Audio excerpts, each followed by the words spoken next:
Here we go. Here we go. Here we go. We're back. We're back, baby. How you guys doing? We're here for prime time trivia. Thursday night prime time trivia. Welcome to Traveling with Bruce. I'm Bruce, your host. Hope you had a nice break. Hope you had an easy going dinner, a little snack. I of course, I'm all caffeined up with my caffeine free Diet Coke on holidays right now. I've got some regular Diet Coke here. Had some chocolate cake, the last of the chocolate cake. So I'm all sugared up. I'm ready to go. Gonna have some fun with trivia here. I've got several trivia questions for you tonight. A couple different topics. We'll see if we can stump you guys, put you guys to work, see how sharp you are with guesses, and with a little bit of history here, and a little of this, a little geography, a little music, a little that. I get a lot of positive comments from folks who like the trivia. I'm kind of hoping that the trivia will grow in popularity. We'll see, how it does. Right now, there's sort of a diehard group of us who are kind of come back every night for the trivia night, and it's just a great time. I get a real kick out of it. I have fun researching it and putting it together, and seeing if I can stump you guys at all with some of these doozies. Some are easier to work on than others. Good show earlier today at 5 o'clock. That was a good show regarding the unique items one must pack to go on a cruise. A lot of folks out there think, well, yeah, I just need my flip-flops and I need a hat and grab some sunscreen and, I'm good to go. And yeah, maybe not. There's a few things that one can think about and things that one just doesn't think about. The veterans, those who've cruised several times, they know. They absolutely know the little tricks of the trade to enhance the experience, minimize inconvenience, save a few bucks, and make it very enjoyable. It also depends on where you're going. If you're going to Alaska, you better bring a toque for your top of your noggin, because if you're going to walk around the cruise ship in the morning and you're at sea, 20 knot wind, 25 knot wind with a 45-degree temperature first thing in the morning out of Alaska, you're not walking in shorts, buddy. Not a chance. You're going to need gloves, a toque, maybe a turtleneck, maybe a windbreaker is a good idea. Yeah, long pants. So all depends on the time of the year and where and what the circumstances are. So yes, it's all different. Let's see who is here, who's joining us already. Got a few already signing in. Iskew Park was first here. Absolutely, Iskew. Is saying hi, Bruce, and my fellow travel suburbs. It's Iskew in Thunder Bay, Ontario, plus 7 degrees Celsius, sunny and a bit cooler than it shows due to a cold breeze here. Yes, even plus 7 Celsius. That's like 45 degrees. You put a wind onto that, that doesn't feel warm. No, that can feel downright cold. He says, I missed the 5 o'clock fun. I watched it as a replay. Somebody said the cruise ship took a power bar away. It had to be a surge protected type. They didn't allow any with surge protection. Yeah, I guess in some cases they don't allow that kind of unit. Debbie Manuel is here. Hi, Debbie. Hi, Iskew. Ready for some trivia? Randy Lucas, Bakersfield. Laughing out loud. I'm thinking Tokyo of the Seas myself.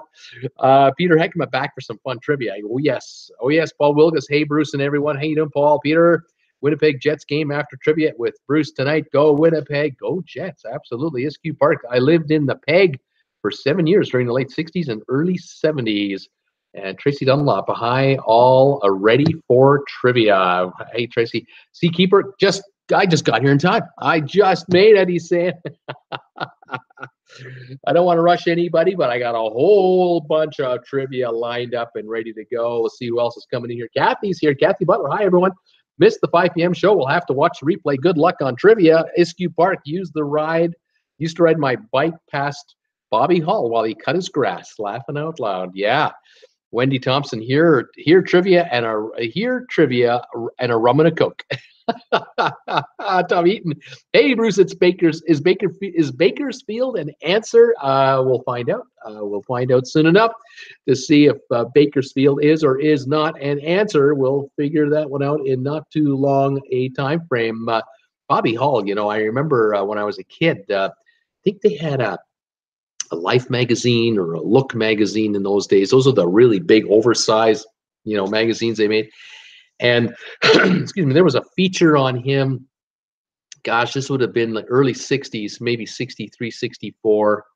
And he would have been not even 30 yet, still in his 20s. And there was a feature on him, summertime, how he stays in shape. And I think he was helping, at least as far as I recall the story. Again, this is 50 years ago, so I was just a kid.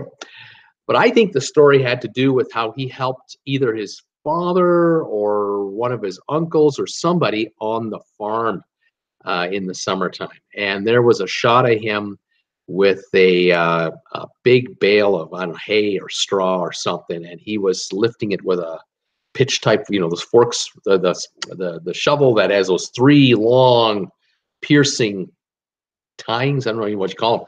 Perfect for lifting up, this thing of straw. And he was lifting it up and putting it up on a wagon behind him.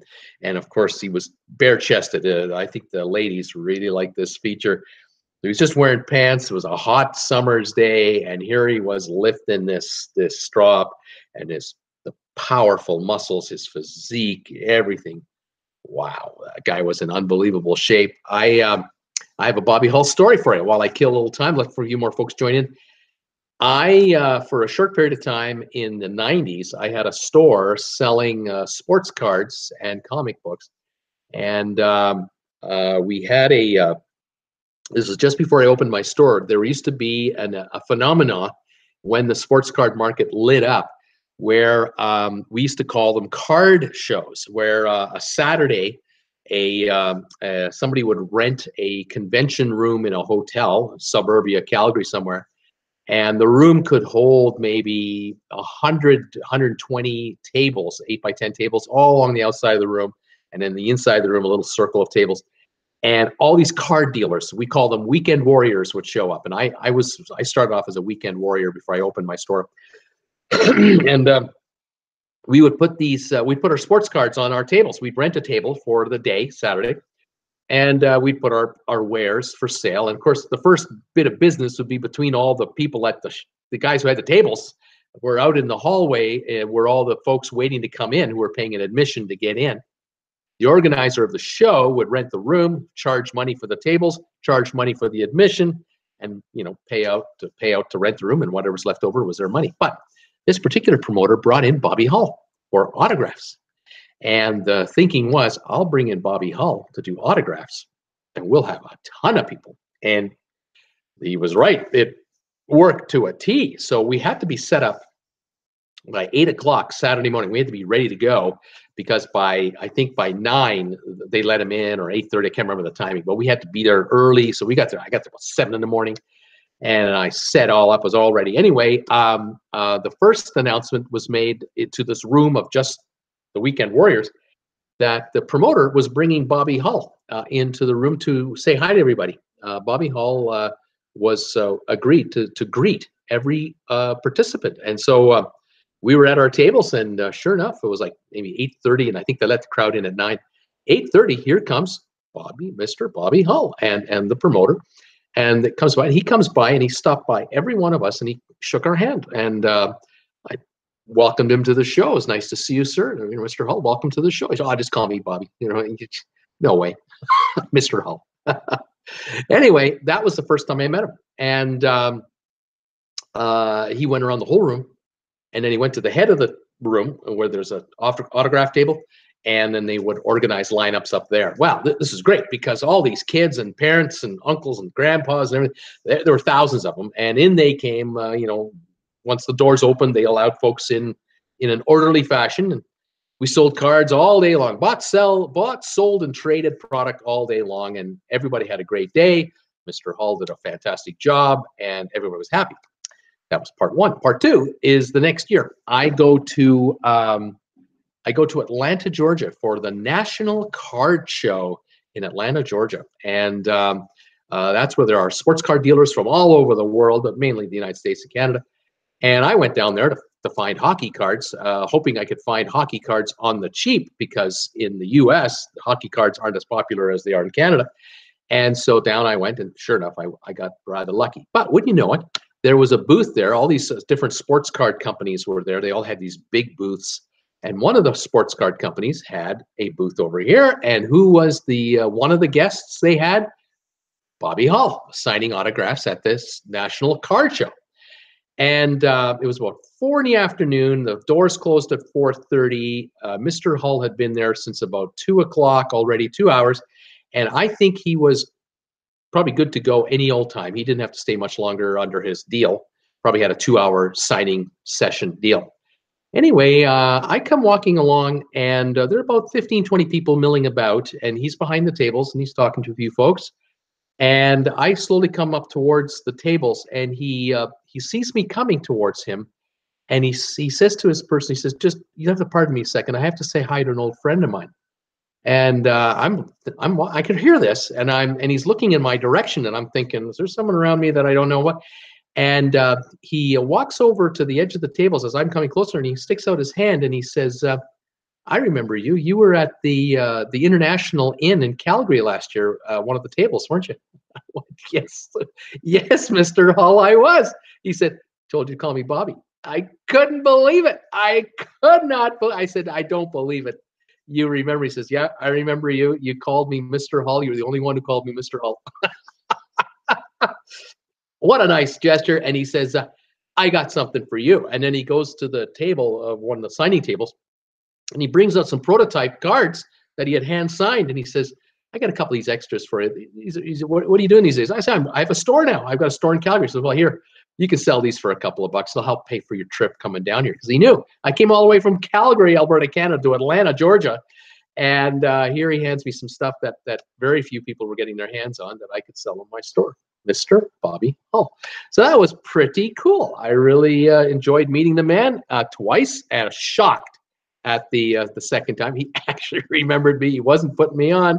He remembered. We were in this convention room in this hotel in Calgary a year ago. Unbelievable. He must have done 50 shows since.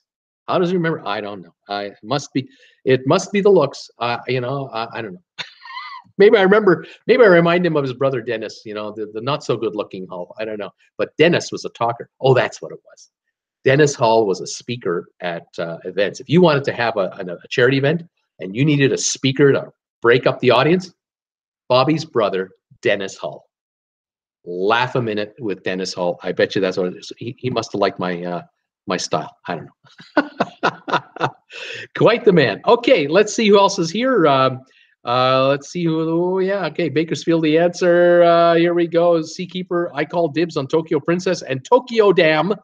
Debbie Manuel. So knew they lied about temp today. Was 84 after work. Jane Peters. I'm back. Welcome, Jane. You're here at lunchtime, I think. Iskew Park. He was the first hockey player to get $1 million deal to play. Winnipeg Jets. That's right. WHL. Cam Wilson. Hi, everyone. I'm back, and I'm actually conscious this time. Welcome, Cam. Jane Peters, hola, Cam. Debbie Manuel, hi, Jane. Hi, Cam. Debbie Manuel, and hello, Kathy, Randy, Tommy, Wendy, and Seakeeper. Cam Wilson, hola, Jane. Jan Peters is saying hi to everybody. Tommy Eaton saying hi. Wendy saying hi. Cam is saying hola. Scott McPhee, Bobby Hull, the Golden Jet. Yeah, that's right. That's right. He certainly was. Iskew Park, my wife met him, Bobby Hull, at a signing desk 25 years ago to get my stuff signed, and she said he was a complete and laugh out loud. I had heard stories of this as well, and I was nervous about that. The first time I met him, I thought, oh boy, we got this card show. I sure hope he's not that guy. Couldn't have been nicer. Then when I met him the second time in Atlanta, he just couldn't have been nicer. I met the other Bobby Hull. I met the good one. I was really happy. Jan Peters, hi, Wendy, Kathy, Seakeeper, Randy, Jane Peters saying hi to Iskew. Paul Wilgus, Gordie Howe owned the apartments I lived at when I was in high school in the early 70s. He used to come around and talk to the tenants and make sure everything was all right.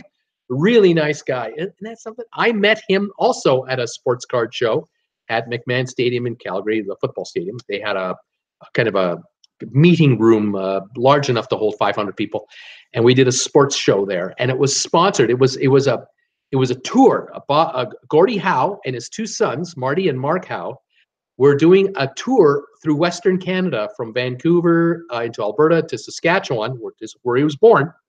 to do a sports card signing thing. The week before, Calgary was coming up. He had done a couple shows in British Columbia, working his way east.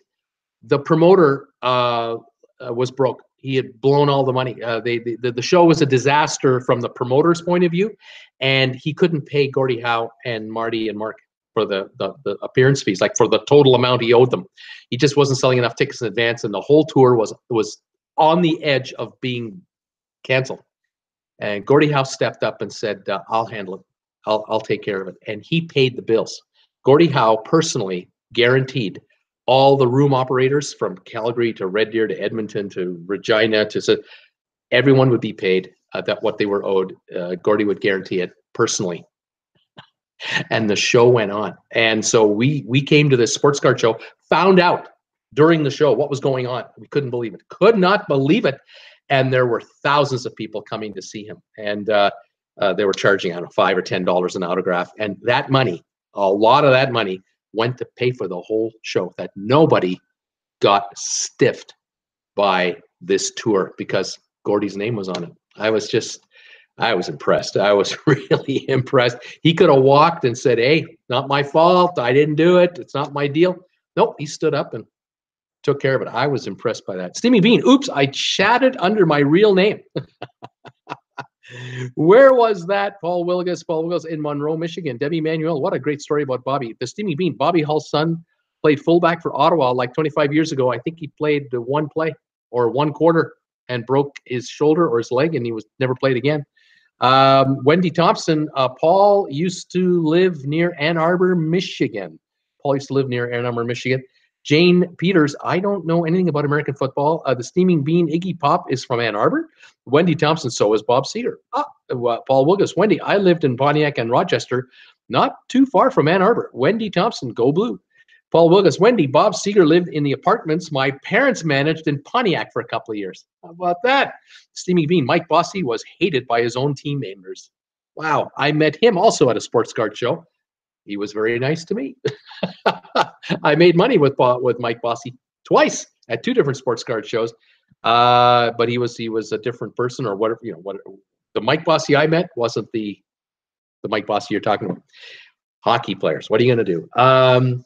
Let's play some trivia. We've got some folks here tonight. Hope you guys are ready. I've got a couple of questions for you here to start the ball rolling. Here's the first one. Get ready. Paul Wilgus, Wendy. A lot of the Lions lived in the same apartments. They used to give me concert tickets for concerts at the Silver Dome. The Detroit Lion ball players. What a nice deal. Wow. Get to know those guys. Way to go. Times have changed. Isku Park, Tokyo. Here's the first one. Tokyo is not the answer. Steaming Bean, Canadian football. That's right. First question. Tell me the names of the countries that were involved and actually officially fought in the Second World War. What countries actually fought in the Second World War? Not the ones that were invaded and didn't fight, but the countries that actually fought for the Axis powers or the Allies. Doesn't matter to me. Tell me the names of the countries that were involved in the Second World War as fighters. Canada from Iskew Park. Yes, Canada did fight in the Second World War. New Zealand, Jane Peters saying New Zealand. I think so. Yep, there it is. You betcha. And we've got the United States from Cam Wilson, of course. Let me just go back in time, make sure I haven't missed anybody here. Yeah, UK, Paul Wilgus, the UK. Yep, the United Kingdom, the United States, of course. New Zealand, United States, USA. Thank you, Tracy and Cam. Jane Peters, Japan. Yep, Japan fought in the Second World War. Russia, Paul Wilgus. They were known as the Soviet Union, but yes, they did fight in the Second World War. They lost the most as far as people goes. Japan, Germany, Debbie Emanuel, Germany, yes, Germany, of course, was involved in the Second World War. Finland, did Finland fight in the Second World War? Nope, Finland did not fight in the Second World War. Finland did not declare war on anyone, and no one declared war on them. Isn't that something? Germany, I think. Cam Wilson. Oh, yeah. Tommy Eaton, Germany, of course. Seakeeper, Australia. Yes. Australia did fight in the Second World War. Jane Peters, Italy. Yes. The Italians were aligned with Germany in the Second World War. The United States, Peter Heckema, I'm not sure. Tracy got Italy. Jane Peters, Australia. We've got it. Yes. The Steaming Bean, Sweden. Did Sweden fight in the Second World War? Nope, they did not participate in the Second World War as a fighting nation. Scotland is part of the UK. Russia we have. Germany we have. India. India is here. Yep, India did fight in the Second World War. United Kingdom did. Canada, Germany, Italy. We're going through these countries here. Ireland is a guess. Ireland did not fight in the Second World War. Nope, did not. Japan we have. France, yes, we have France here. They did fight in the Second World War. Poland, yes, they did fight in the Second World War. Too drunk, I guess, Iskyu is saying. Iskyu's thinking Sweden. No, Poland we have. China, Steaming Bean, yep, it is correct. China fought in the Second World War. Italy we have. Steaming Bean is thinking Siam or Thailand. Thailand, and I am looking for Thailand, and I am not finding it on this list. I'm not finding Thailand here. New Zealand we have. Singapore. The Steaming Bean is wondering about Singapore, and I'm looking, and no, Singapore is not on the list. We've got a bunch to go. So far, we have the USA, we have China, we have India, New Zealand, Soviet Union, Canada, Japan, United Kingdom, Germany, France, Italy, Poland, and Australia. We have a bunch to go. Looking at Korea, Tracy Dunlap is wondering about Korea. And I'm looking here. No, Korea did not fight in the Second World War. Vietnam, no, did not fight in the Second World War. Vietnam was not part of the Second World War at all. We're looking for other guesses. Belgium, we've got Belgium. Yes, they fought. Hungary, did Hungary fight in the Second World War? No, Hungary did not participate in the Second World War. Isn't that something? We got a fly in the house. Or is that a bee? It's a fly. Who else have we got here? Ethiopia, no. Abyssinia, no. Eritrea, no. Czechoslovakia. Czechoslovakia did fight in the Second World War. That is correct. South Africa. Yes, South Africa did fight in the Second World War. Bulgaria. Was Bulgaria involved? No, not involved. Debbie Mellon. Bean, laugh out loud. You are killing me. The Steaming Bean, Singapore was invaded. Yeah, likely, but did not fight. Steaming Bean, laughing out loud. Iskyu Park. Where's that spider when you need him? Exactly. I got this fly here. You could have a field day. Maybe he's waiting him out. We'll see. Paul Wilkins, that spider better catch the fly. The Steaming Bean, South Africa, we got it. Peter Heckema, Hungary, we've already done. Didn't fight. Seakeeper, your pet spider will get the fly. No worries. It's just a matter of time. He'll wear out. How many countries have I got left to get? We got 1, 2, 3, 4, 5, 6, 7, 8, 9 to go. 10 to go. 10 more to go for participants in the Second World War that fought, not were invaded and surrendered, countries that fought in the Second World War. Seakeeper, your pet spider will get him. Peter Heckema, the Netherlands. Yes, the Netherlands fought in the Second World War. We're still looking for European countries here. Yeah, a bunch. Let's see. There was fighting on the Horn of Africa very early on. Paul Wilgus is thinking about Greece. Did Greece? Yes, Greece did fight in the Second World War. That's another one off the list. There was also fighting in Northern Africa, too. Austria, Tracy Dunlop. Austria was not, I believe, not a fighter in the Second World War. They were invaded by Germany and unified into Germany before the war even started. They had no choice in the matter. Brazil, Peter Heckema is thinking Brazil. Looking here. Yep, Brazil was in and fought in the Second World War. Spain, no. Spain was neutral, did not fight in the Second World War. Luxembourg. Luxembourg was not a fighter in the Second World War. They remain neutral. Czechoslovakia, we've got Valen Martinez. Hi, Valen. How you doing, pal? From Argentina, we're looking for countries that fought in the Second World War. We've got a bunch already. We're looking for the last 5 or 7 or so. Bulgaria. No, I don't have Bulgaria here. Waiting for some more European countries. Steamy Bean. Ireland was the only country to send Germany a letter of condolences after Hitler offered himself. Jeez Louise. JC Dunlap. Belgium. We've got Belgium. The Steamy Bean is thinking Turkey. Turkey. Looking for Turkey on the list. Nope. Turkey did not fight in the Second World War. Nope. Didn't do it. We're looking for 1, 2, 3, 4, 5, 6, 7 more. I'm looking for 7 countries. Think Europe, people. It's all Europe. Syria. No, not Syria either. Let's see here. Okay, Yugoslavia. Yeah, Yugoslavia was one of them. Very good. We're looking for countries that that in some cases were behind the Soviet wall after the war, somewhere on the other side after the war. And we're coming in on the last 6 or 7 or so. So far, we've got Belgium, the United States, China, Netherlands, India, New Zealand, Soviet Union, Canada, Yugoslavia, Czechoslovakia, Japan, UK, Germany, France, Italy, Poland, Brazil, Greece, South Africa, Australia. They all fought in the Second World War. Morocco, no. Greece, we've got. Yep, we have Greece already. Let's see here. Let's see. Looking for a couple small countries, actually, small European countries that were involved in the Second World War. They're not rather large. They're not large at all. Small. See if any of you can pick off the small countries from Europe that fought in the Second World War. Waiting and waiting. We've got Steamy Bean, Netherlands. We've already done, they were fighters of the Second World War.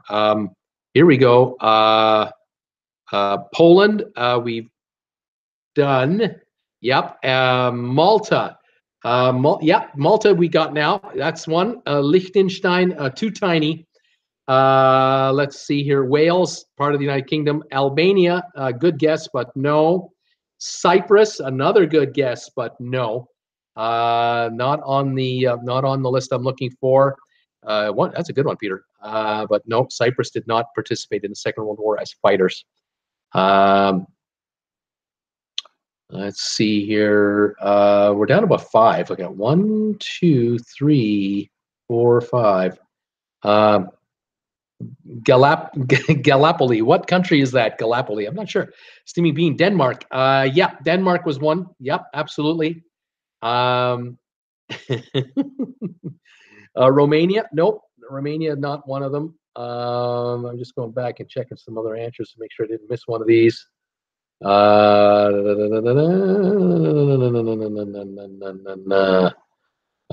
going back. Just double checking all the answers. Right on. Yeah, there's one country here that hasn't come up either.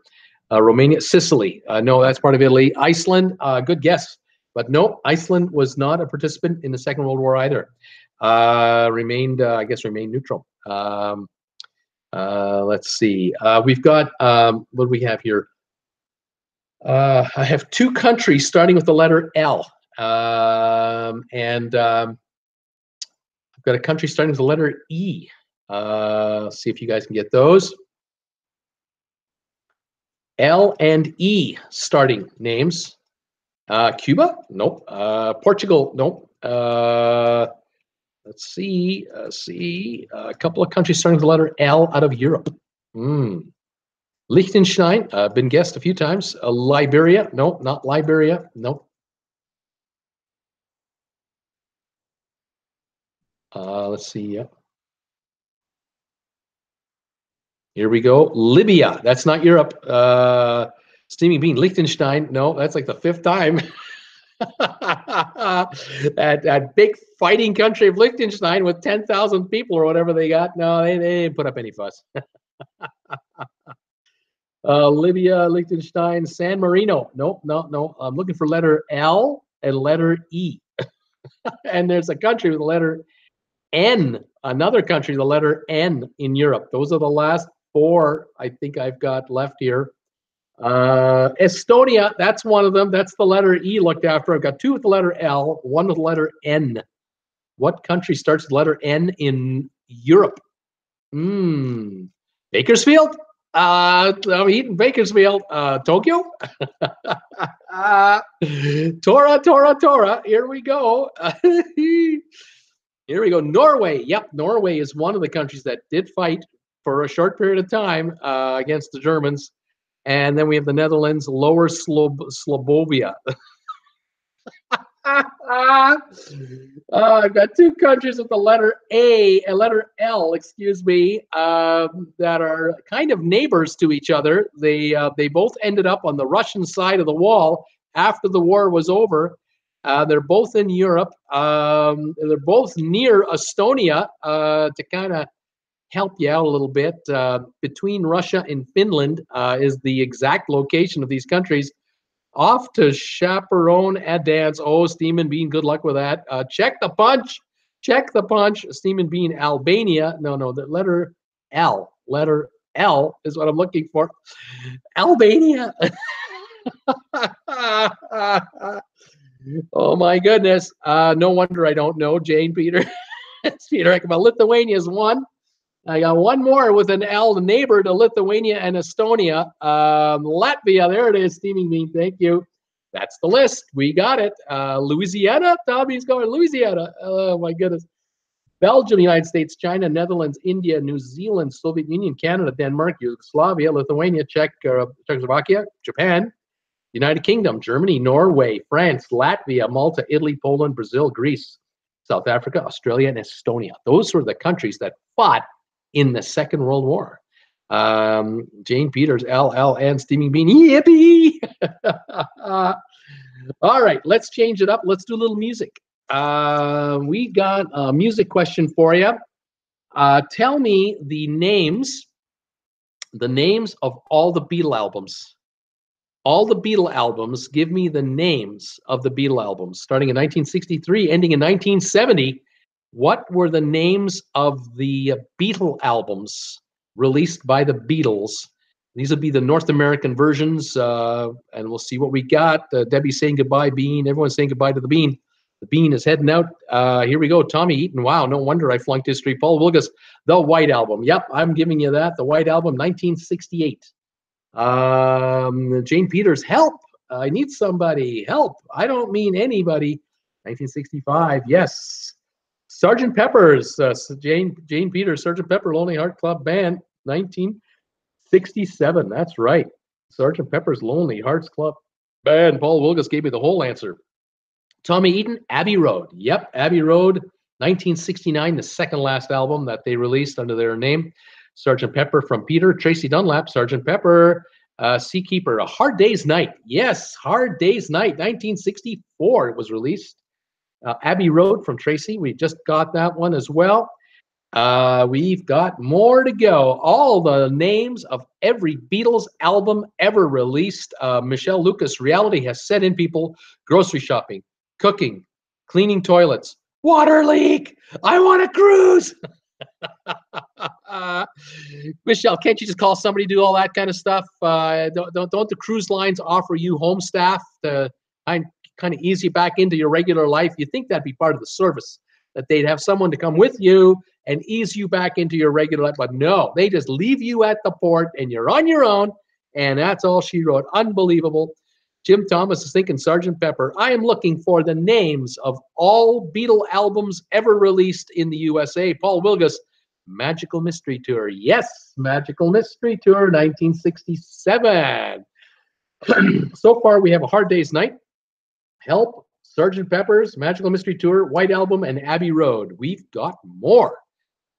Peter Heckema, The Beatles Story. Nope, it wasn't called The Beatles Story. There may have been one done like that, but it wasn't that. It might have been an English release. I'm not sure.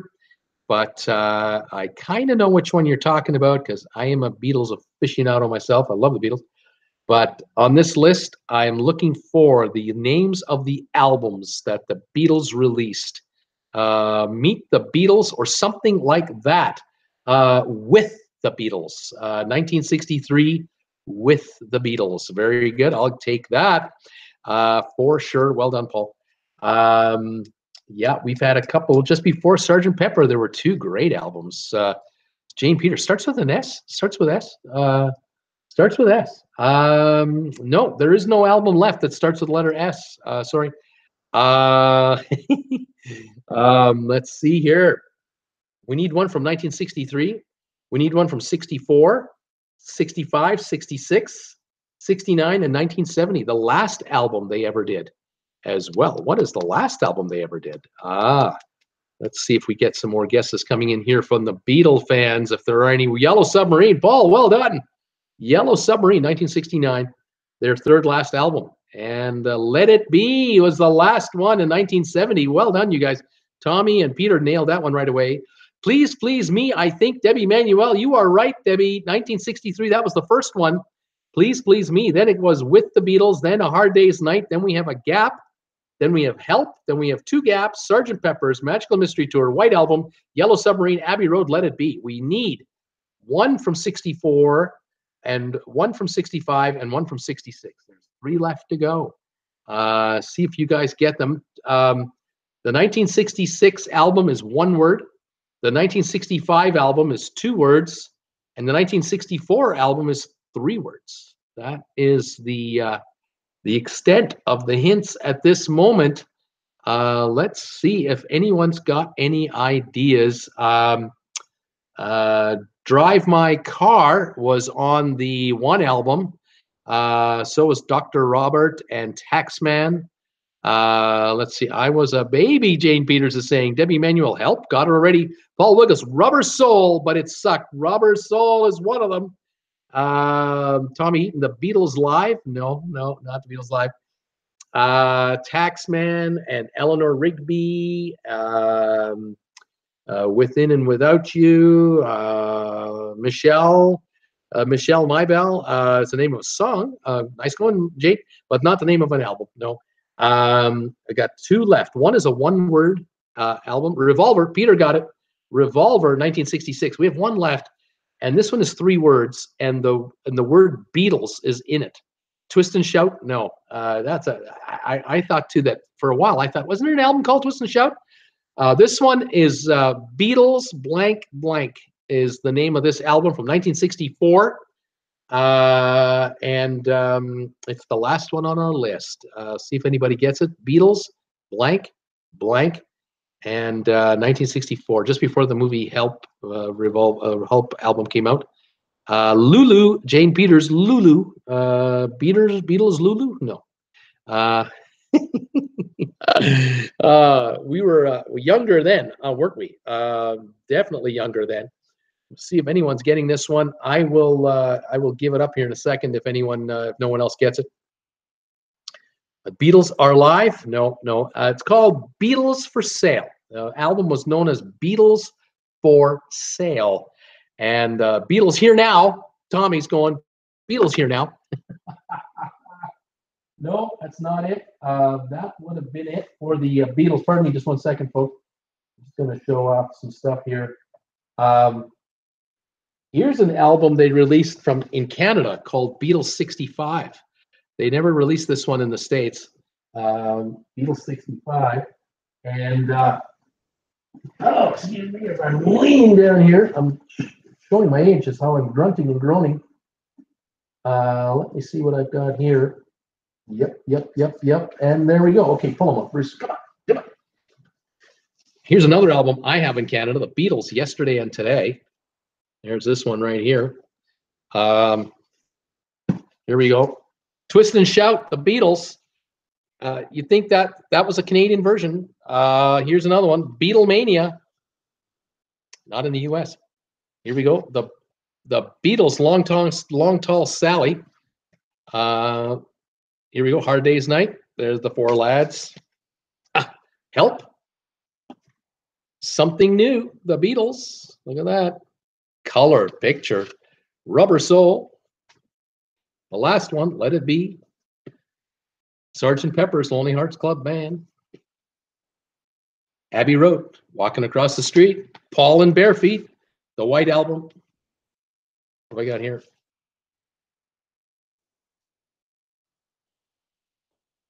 What do they call this one? Beatles, Hey Jude. Again, another Canadian version. And then this one here I bought years later. It's called The Beatles featuring Tony Sheridan. And I still have it in the original plastic packaging. Ain't She Sweet, and what other songs? Here's Revolver. Those are some of my Beatle albums. I love the Beatles. Okay. Beatles here now. Great stuff, guys. Tommy Eaton, I'll Be Dipped. Peter Heckema, Beatles for Sale. Paul Wilgus, I had that one. Beatles 65, should have remembered that one. All right, well, there's our answer for the Beatles. Now, let's try another one here. I've got a quiz here for you. This is called Apples and Oranges. And this quiz, you got to tell me the name of Fab Collection, Bruce. Thank you. Terrific collection. Apples and Oranges. Tell me the names of the countries in the world that grow apples and grow oranges. Not just one or the other, but both. And in this case, the correct answers are countries that are in the top 20 for apple and or orange production. All right, so which countries grow apples and oranges? And I'll let you know which ones are which. We've got Iskew Park, Debbie Emanuel, Paul Wilgus, all coming in with the United States. USA, it grows the second most apples and the second most oranges in the world. Interestingly enough, has that kind of location on the geographical scale on our globe. Iskew Park, Canada. Where are there oranges grown in Canada? Tell me. I have no idea. No, Canada's not on the list. Jane Peters is wondering about New Zealand. Nope, New Zealand may grow one or the other or both, but not in enough quantity to make the top 20 in either case. Paul Wilgus, Brazil. Brazil is interesting. They do grow apples. They do grow oranges. They are the 12th largest apple grower, but they're the #1 grower for oranges. I never knew that. Brazil grows more oranges than anyone else on the planet. Jane Peters got the USA. Iskew Park is going with China. China grows the most apples and the 4th most oranges on the planet. Tommy Eaton has the United States. Jane Peters has China. Tracy Dunlop has the USA. Debbie Emanuel is guessing Mexico. Nope, Mexico does not produce apples that will work for us. Tracy Dunlop, Canada. Nope. Seakeeper is going with Spain. Spain is the 15th largest apple grower and the 6th largest orange grower in the world. Paul Wilgus, Chile. Nope, Chile did not make the list there. Jane Peters, Australia. Nope, didn't make the list in Australia either, Jane. Wendy Thompson, Ireland. Ireland didn't make either of the lists. No, sorry. Brazil we have. Wendy Thompson is wondering about France. No, France is not on the list. Jane Peters, dumb. Dylan LaRue, hi Bruce, I hope you're doing well. Watch every day. Sorry, I haven't been able to tune in live. It's hot here in Southern Nevada. We got a break with some rain. Welcome back there, Dylan. How you doing, pal? Gavin Wilson, Israel? No. Hola, Dylan. And Peter Heckema is wondering about Turkey. Yes, Turkey, the 5th largest apple grower in the world, 13th largest orange grower in the world. That is the question, Dylan LaRue. Countries that grow apples and oranges, and both are in the top 20 in the world. Tommy Eaton is wondering about Argentina. Yep. 11th largest apples and 15th largest oranges. Yep. Fiji. Jim Thomas is thinking Fiji. Sorry, didn't make the list either way. Peter Heckema, Egypt. Nope, Egypt is not on the list. Saudi Arabia from Tracy Dunlop. Nope, Saudi Arabia does not make it with definitely not apples. No way. They could never grow apples in Saudi Arabia. Not a chance. Iran. Peter Heckema is going with Iran. 4th largest apple grower, 9th largest orange grower in the world, Iran. They grow a lot of food in Iran. Something that we don't really know because they're not cast in a good light at all. But they grow a lot of food. Italy, Cam Wilson is wondering about Italy. Yes, 6th largest apple producer, sorry, courtesy of the Alps. 7th largest orange producer further south. Absolutely. Italy. Debbie Manuel, WTH Iran. Yeah, what the hey? Yeah, Iran. They grow a ton of food in Iran. Tommy Eaton, South Africa. Yes, South Africa, 17th largest apples, 12th largest grower of oranges. Israel, no. Laughing out loud, Debbie, Paul Wilgus, Peter Heckema, India. Yep, 7th largest apple, 4th largest oranges. We're down to one country, only one left to make the list for the top 20. Cam Wilson, yeah, I got one. I was stumped on this one, laughing out loud. Portugal, no, not Portugal. They kind of got the right climate in a way, but they're not growing enough for either one to make the top 20. The country I'm looking for is very close to India in geography. Head over that way and get out of Europe. Head that direction, and you'll find it. See if we get someone pop in there. So far, we've got China, United States, Iran, Turkey, Italy, India, Argentina, Brazil, Spain, and South Africa. And we have one more country to go near India that makes the list for most apples and oranges grown on the planet. Top 20 in both cases. Pakistan. Peter, you got it. Pakistan. Number 20 for apples, number 11 for oranges. Morocco, no. That's it right there. That's our list for apples and oranges. I found that really interesting. I was surprised that Brazil was number 1 with oranges. Iran being right up there, number 4 and number 9 for apples and oranges. But I'm not surprised at Iran's ability to grow food. They've got a lot of fertile land in that country. We only see the pictures of desolate deserts. That's all we ever get because we're drowning in anti-Iranian propaganda, and that's just the way it is these days. Sorry to say. They have 80 million people in Iran. They have to feed themselves, and they do. They're actually exporters of food. It's quite something. Not that I'm, supporting them. I'm just telling you what it is. Bangladesh, Afghanistan, a couple of other quotes here. Okay, next category. Let's do. I'll do another food category. This one kind of interested me. I've got 20 answers with one extra. The top countries in the world that grow potatoes. Who grows the most potatoes in the world? I like this list. I thought this was kind of interesting. That was interesting. Iran has lots of mountains and great land. Yes, they do. Tracy, you're right. All right, who grows the most potatoes? And I'll tell you on the ranking where they are. I've got the top 20 here. Paul Wilgus is thinking about the United States of America, number 5. They're Idaho potatoes and other states, but only the 5th largest in the world. Debbie's thinking USA. Tracy's thinking USA. Wendy Thompson's going with Germany. Number 6, just behind the Americans, is Germany, believe it or not.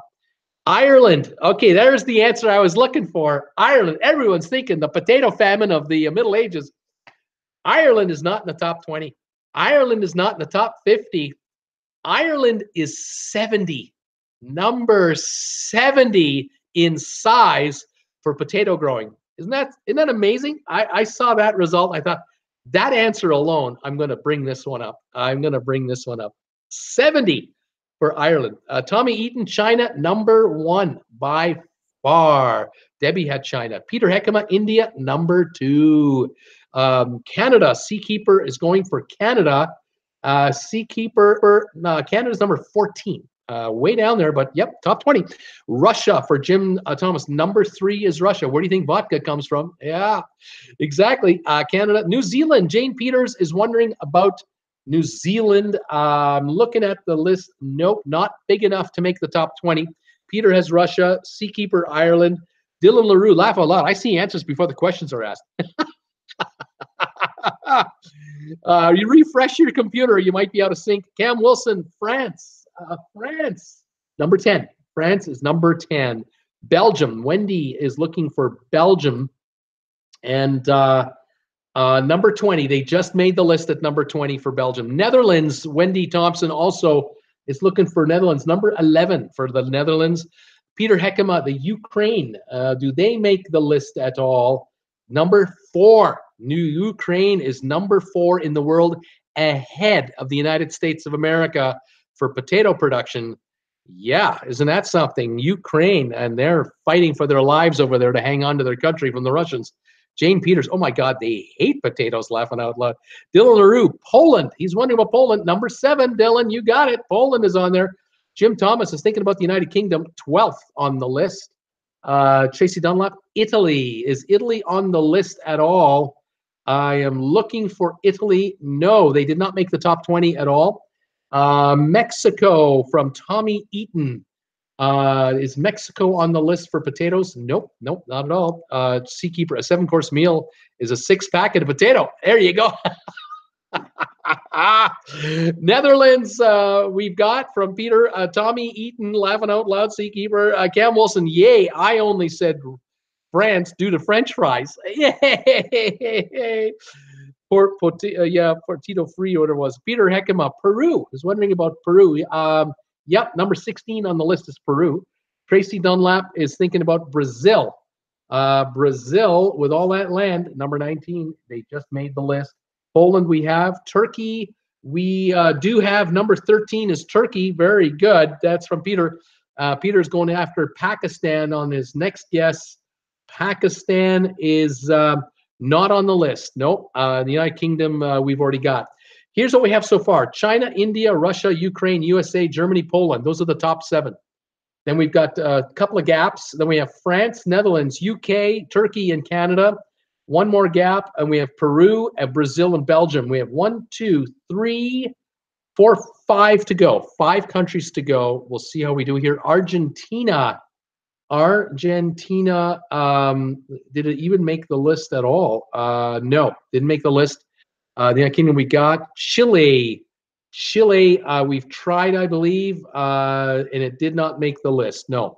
I'm looking for, let me just look here, see what these countries are. Okay, I've got 1 in Africa, maybe 2 in Africa, actually. And then I've got 1, 2 in Asia, 1 in Europe. Those are my splits right now. Chile, Austria, Nepal. No, Nepal, no. No, Austria, no. And Chile, no. Nepal, no.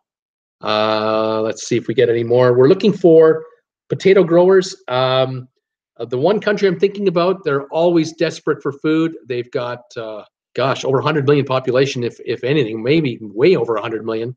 They are starving, and they can only grow potatoes, or they seem to. Tom Eaton, that's an orange. Tracy Dunlap, South Africa. No, not South Africa. Seakeeper, Egypt. Yeah, Egypt is number 18. They just made the list. That's the one of the African countries. Belarus from Peter Heckema. Yeah, Belarus is on the list. Number 9. Nigeria, no. India, no. Double check. Sorry. No, it's not. India's not on the list. No. Let's see. Looking for an Asian country. Looking for another Asian country. And looking for an African country, if I recall here. North Korea, no. Laugh it out loud, no, can do. Let's see here. Yeah, the country I'm looking for is very close to India. The second country I'm looking for is kind of nearby India. Let's see, North Korea, Thailand, Indonesia, no. And then I've got, I believe, an African country after that. And I'm going to double check something here again to make sure I didn't screw this up. I'm going back.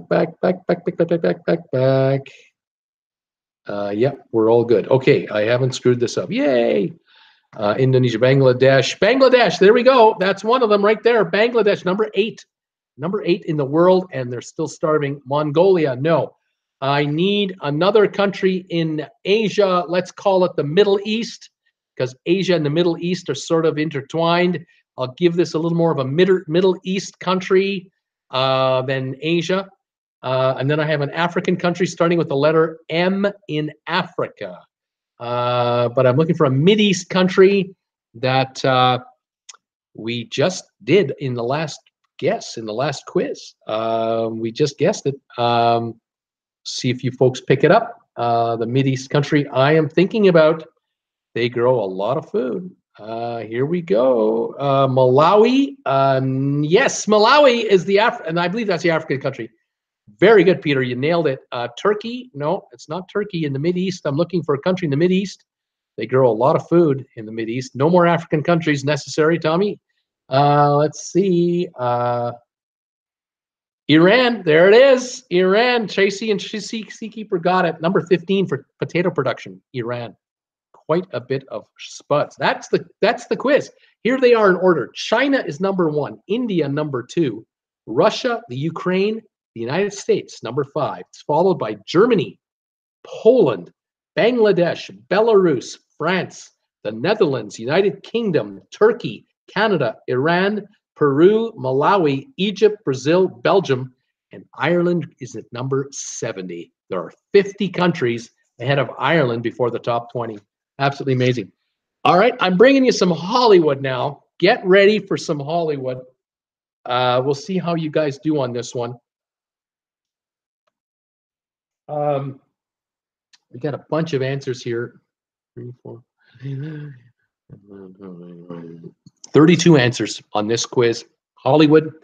I want you to tell me the names of every movie Steven Spielberg made. Can you tell me the names of all the Steven Spielberg movies? And I'll give you the years as you get them, as you go through them here. Steven Spielberg movies, what movies he directed in his career. And let's see if you can pick them off. A whole bunch of big pictures here. We've got Iskew, Tracy, Wendy going with E.T., E.T., E.T. Absolutely. The Extraterrestrial, 1982. That is a ways back, isn't it? Jane Peters, lunch over. Bye all. See you, Jane. Thanks again. Have a good day today. Debbie Manuel. No.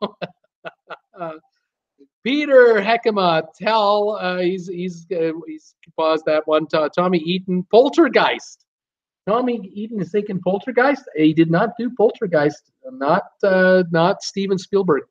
Did not direct it. Start. Jim Thomas. Start. No. Seakeeper. Close Encounters of the some kind. Yes. Close Encounters of the Third Kind. 1977. He did that movie. Jaws. Paul Wilgus. Bruce the Shark. Yes. Jaws. 1975 was the release date for that movie. Tracy Dunlap. Schindler's List. Yes, that was the movie that Jerry Seinfeld and his girlfriend made out in. And Newman caught him red-handed making out in Schindler's List. Jim Thomas. He's thinking Star Wars. No, he did not do Star Wars. That was done by George Lucas, not Steven Spielberg. Okay, Jurassic Park. Yes, Jurassic Park, 1993, the first one.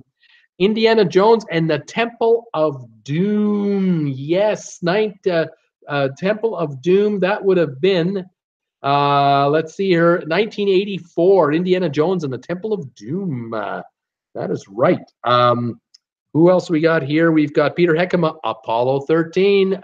Jen's favorite movie, Apollo 13. But I keep telling her, no, I'm sorry. It's not. I'm sorry. It was not Steven Spielberg. It's true that Apollo 13 is Jen's favorite movie, but that was Ronnie Howard who did that with Tom Hanks. She loves Apollo 13, but I told her, I keep telling her, it doesn't have a happy ending, you know, because they never made a sequel. I mean, if Apollo 13 was such a great flick, why didn't they make a sequel to Apollo 13? I never saw Tom Hanks in another Apollo 13 Part 2 movie. So, you know, that movie's a downer. That's what I'm just saying. Jim Thomas, Raiders of the Lost Ark. Yes, 1981. I remember seeing that movie for the first time. Blew me away. Unbelievable. Debbie Manuel is thinking Jaws 2. Was there a Jaws 2? He didn't direct the second one. No, he only did the first one, and he walked away from that. He had enough of that thing. He didn't want to do any more. Tracy Dunlap, The Post. Just released this year, The Post. Very good. Paul Wilgus, Close Encounters. We've got it. Peter Heckema, Jaws. We got it. Tommy Eaton, The Thing. The Thing. There's something about The Thing. Does anybody know that movie? Indiana Jones, Peter Heckema. We've got the Indiana Jones movie. Tracy Dunlap, Saving Private Ryan. Yes. 1998 with Tom Hanks. That's right. Paul Wilgus, Hook. Yes, Hook was 1991 with Robin Williams.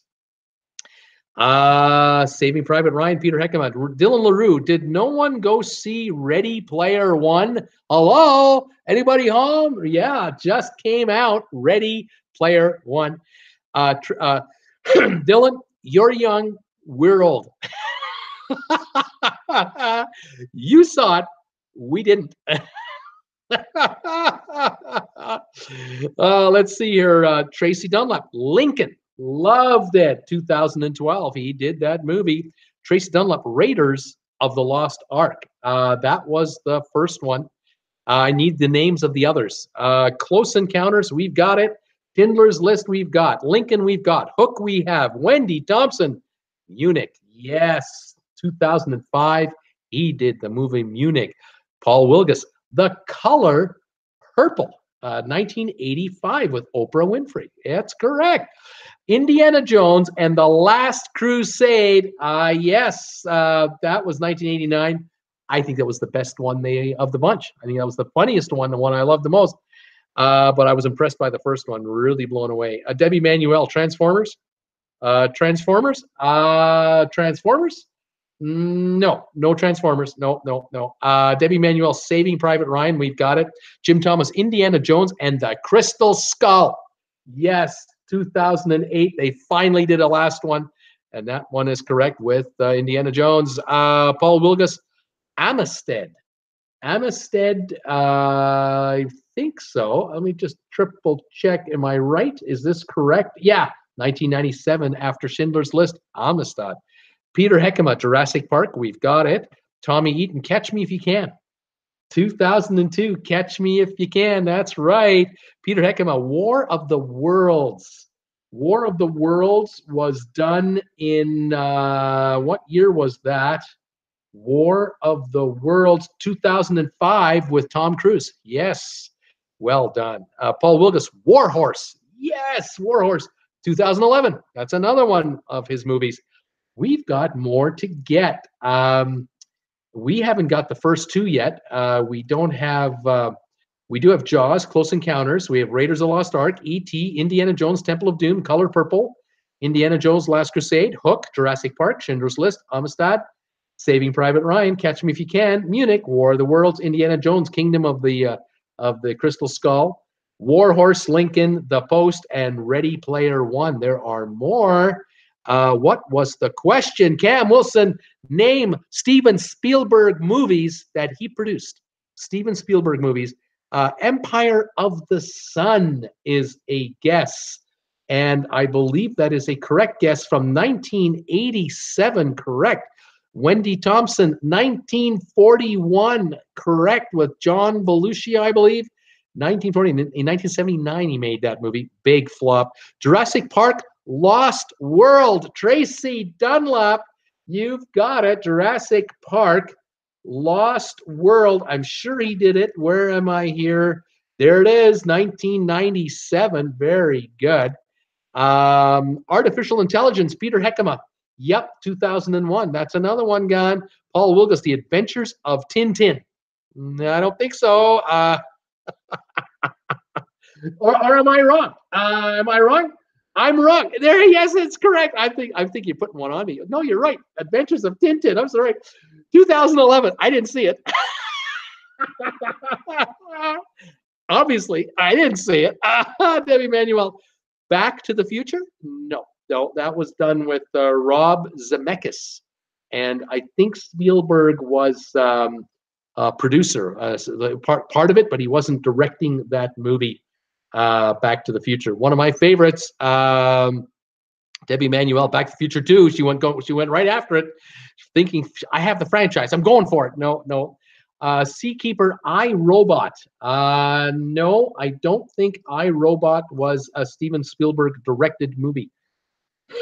E.T., we have Dylan Rue. Oh, I know one that I hated. Some movie about a giant. Peter Heckema, Amistad. That might have been it. Paul Wilgus. Oh, so if you didn't see it, he didn't do it. Laugh out loud. That's right. If I didn't see it, it didn't happen. It didn't happen. It's alternate facts. Those are alternate movie facts that you're just making up because if I didn't see it, it couldn't be real, could it? Jim Thomas, Last Samurai. The Last Samurai? You don't think so? I don't see that anywhere on here. No, I don't have Last Samurai. I didn't see it. He didn't do it. All right, come on. Oh my goodness, we still have some movies left to get, folks. Terminal. There's the one. Peter Heckema, Terminal. Tom Hanks movie, 2004. That's right. They shot that movie, The Terminal, in the hangar that held the blimps. The blimps that the U.S., I believe the U.S. Navy was testing out back in the day in California. I'm trying to remember the city down there. I'm not sure where that would be, but they built a terminal inside the hangar of the blimp and shot it in there. That's how they did that movie. Unbelievable. What a build. Tracy Dunlop, how many more are left? Tommy Eaton, The Avengers? No. Cam Wilson, AI, we got it. Wendy Thompson, Bridge of Spies, correct. I'll answer this other question in a minute. The BFG, yeah, the BFG. Paul Wilgus, didn't he do Twilight Zone, the movie? He did not do the Twilight Zone, the movie. Let me tell you how many are left. Excuse me. Blimp City was Bakersfield. No, it's not. It wasn't in Bakersfield. It was a suburb of LA, but Blimp City could have been Bakersfield. Sorry. And Peter Heckman was Back to the Future one. No, he didn't do Back to the Future. The first movie I'm looking for is from 1964. The second movie, 1974. Then the next one was we've got a yellow jacket wasp in here. That's what that is. It's not even a fly. Then 1989. Then we've got a movie missing from 2002. And that's it. I've only got 3 or 4 left to go, and we're done. 4 left. Someone already said Poltergeist. He didn't do Poltergeist. He didn't direct it. Tommy Eaton, Futurama. Laugh out loud. No. A movie in 2002. I don't know who starred in it. If I knew, I'd tell you. A movie he did in 1989. One word only. Here we go. Paul Wilgus thinking Sugarland Express. Second movie he ever did, Sugarland Express. And there's one left from 64, and there's one left from 89, and one left from 2002. Duel. Peter Heckema, Duel. Nope, he didn't do Duel. Let's see. The opposite to never is what? What's the opposite of never? Tracy Dunlop, King Kong? No, he didn't do King Kong. Always, Cam Wilson's got it. Always, bingo. The Thing? Question mark? No, The Thing is not one of them. The Post we've got already. The one I'm looking for is from 2002. Not the Majority, but what's the opposite of Majority? And you'll probably get it. Let's see if we get somebody getting on that one. Always. Tracy Dunlop has Always. Opposite of Majority is, waiting for the delay to come through here. See what we have. Minority. That's the first word. The Minority Report. Thank you. Yep. 2002 Minority Report. We have one left. The one is 1964, and it's Something Light. It's one word. Something Light. Wonder if anyone has an inkling of what that is. It certainly wasn't a commercial release or anything like that. He was obviously just a kid when he did it, and it was thrown in here. But 1964, Something Light. Was the movie Wall Street? No, he didn't do Wall Street. Let's see here. Something Light, 1964. Waiting for the delay to come through here. See if anybody can guess it. Something Light. Put out the blank. Put out the what? Wall Street Minority Report. We'll see if anybody gets it.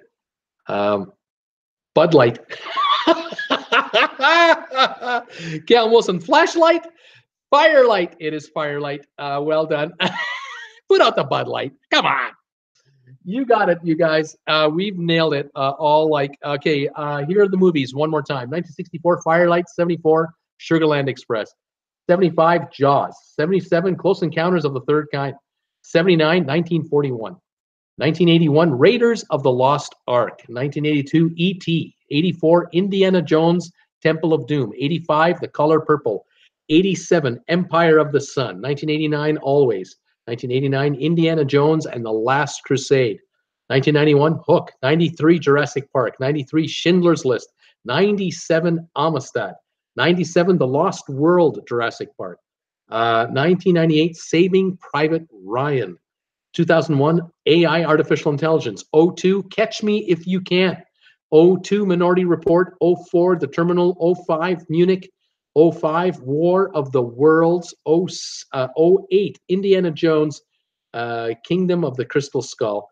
2011, Adventures of Tintin. That movie didn't exist. I never saw it, so I can't say it's real, but it's on the list. I'll give it to you. War Horse in 2011. 2012, Lincoln. 2015, Bridge of Spies. 2016, The BFG. 2017, The Post. And now 2018, Ready Player One. Those are the movies that Stephen Lunlop had done. Coors, laugh out loud, laugh out loud. Wow, it's pretty good. Okay, I got one left. One more left for you, and then I'm going to let you guys go and lick your wounds and rest up and get ready for the next show. When you go to the movies, you got to have popcorn. You got to have butter on it, and not that artificial crap. You got to have real butter, and you got to have the big bucket, fill it halfway, put butter on it, fill it up the rest of the way, put butter on it. That's how you have popcorn in a theater when you don't know what you're doing.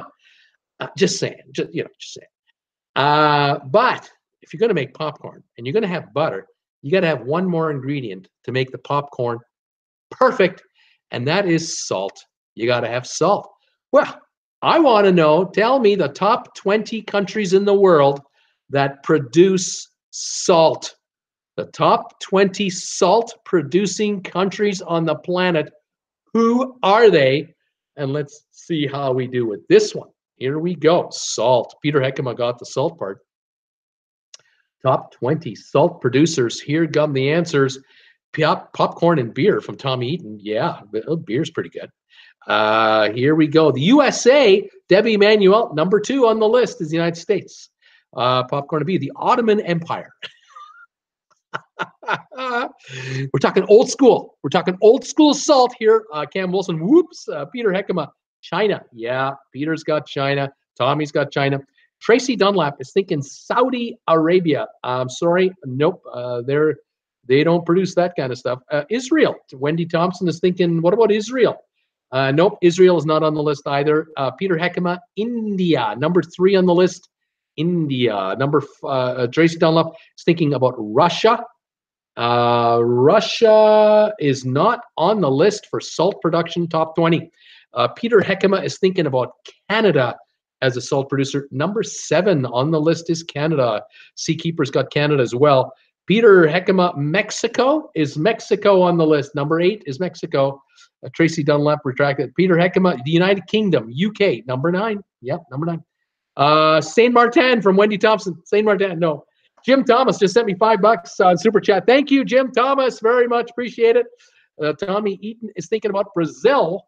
Number 6 is Brazil. That is number 6. We've got China, USA, India. Then we have Brazil, Canada, Mexico, UK, and we got a whole bunch of blanks left to go. We got like 14 to go. Jim Thomas, USA, we've got it. S. Swan, we'll catch you on Saturday. Just came back from Nassau. And Princess K, Carnival Ecstasy weather was very nice last week. Fantastic. I'm glad you enjoyed. I will catch you Saturday for sure. Jim Thomas, Mexico, we've got it. Peter Heckema, Spain. What about Spain? Yeah, number 16 is Spain on the list. Tracy Dunlop, I said Saudi Arabia because that's the first place I saw a salt mine. There you go.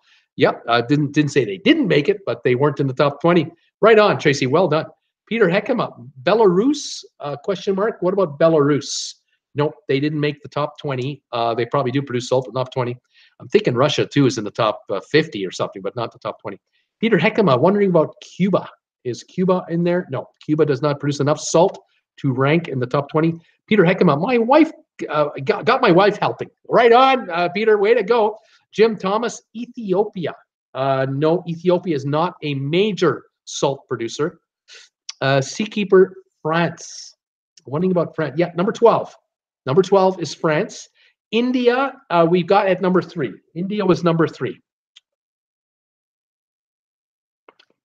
Looking for number 4, 5, 10, 11, 13, 14, 15, 17, 18, 19, and 20. Bunch more. Denmark. Is Denmark on our list? No, Denmark is not on our list. South Africa. Nope. South Africa not on the list either. Good guesses, I think, here. These are good guesses. Let's see if we can get some more answers to this question. I'm looking at Europe for sure. Mideast for sure. Let's see what we've got. South Africa, Bangladesh, and Australia are in here. Australia number 5.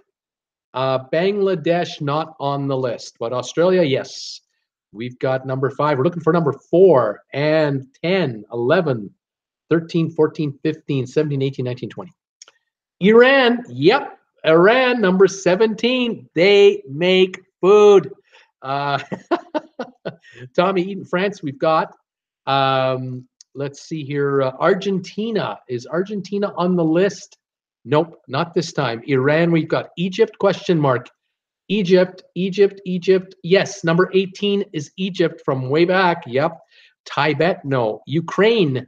Is the Ukraine on here? Number 13. It's a breadbasket country worth fighting for. Turkey, Tracy Dunlap. Turkey, yes, number 14. They are just behind Ukraine. Iraq.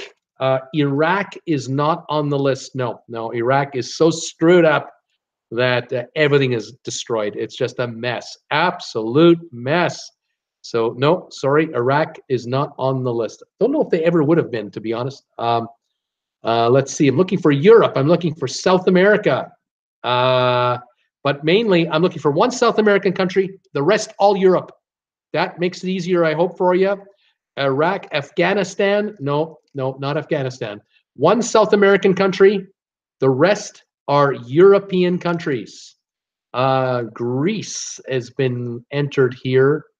Greece, no, Greece is not on the list. Let's see here what we got. Netherlands. Yep, Netherlands are on the list. Number 11. Ukraine, we've got. Brazil, no. Not the South American country I'm thinking of. Peru, no. Brazil, no. Chile, yep, it's Chile, number 10 on the list. I'm now looking for just European countries. I need 1, 2, 3. I need 4 European countries. Italy, that's 1. I need 3 more. Pakistan, Germany, that's 2. They're the number 4 producer of salt in the world. Germany, I need 2 more countries. Italy, Japan, Pakistan, Germany. I need 2 European countries. Poland is number 20. I've got 1 left, 1 European country to go, and we've got this one nailed down. Turkey, nope. 1 European country will do it. We've already got Germany. We've already got the United Kingdom. We've already got the Netherlands, France, Ukraine, Spain, Italy, and Poland. We already got those guys. There's 1 country left in Europe that produces salt, and probably have for a long, long time. I'm going to guess the Romans would have started it here, is my hunch, but I can't confirm it. There it is, Austria. Peter, you nailed it. Austria. I think Austria was started with the Roman production of salt, my hunch. Here is the final list of salt producers. Netherlands and Ireland came in. China, USA, India, Germany, Australia, Brazil, Canada, Mexico, United Kingdom, and Chile.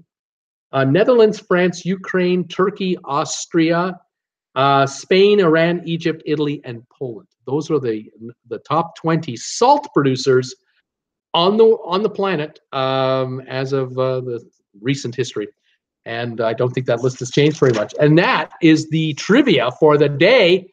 You guys did pretty well, I think. Not too shabby there. There were some good ones and some good guesses. But no Tokyo and no Bakersfield. Nope, sorry. Though Tokyo of the Seas, not necessary today.